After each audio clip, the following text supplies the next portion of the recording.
Hi guys, Supreme Morning. My name is Von Cabanding. So background ko pala, dati akong working student.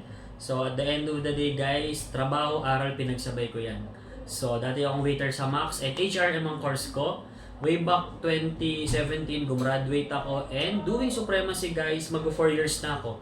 And kagaya mo rin ako dating na-invite, nagdadalawang isip kong sasali. Hindi sigurado kung may mangyayari pero sabi nga nila sa awa ng nasa taas, sipag at tiyaga, ginawa ko yung best ko. Kahit papano, naka-4 na sasakyan na tayo kay Supremacy.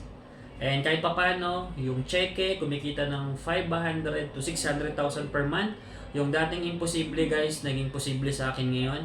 Kaya ikaw, kung first time mo itong gagawin, walang mawawala. Sabi nga, importante, subukan mo. At kung ikaw naman may experience ka na kagaya namin, na nakapag-try na rin mag-network, mag-negosyo, guys, subukan mo itong Supremacy International.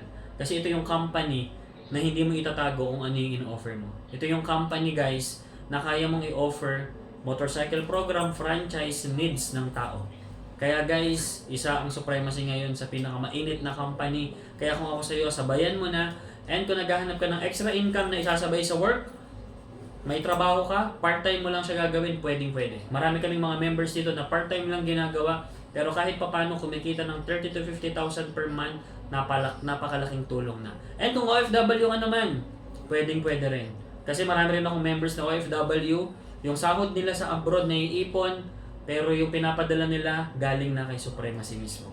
And kung ikaw, estudyante, o walang trabaho, gusto mong i-full-time to, welcome na welcome ka rito. Napakarami rito mga young entrepreneurs na talagang kahit 16, 17, 18, 19, 20, kumikita 20 to 30,000 per month, sobrang laking tulong sa kanila. And pag-guide lang kayo sa mga mentor, sa mga coach na dyan sila apply gym. So, tutulungan kayo niyan. Isa yan sa mga leaders ng Supremacy na talagang nag-guide na maraming mga kumikita under their organization. So maraming salamat, and next time, pag pumunta kayo ng office, magkikita-kita tayo rito, usap tayo, tulungan ka namin paano kumita. With that, Supreme Morning and God bless.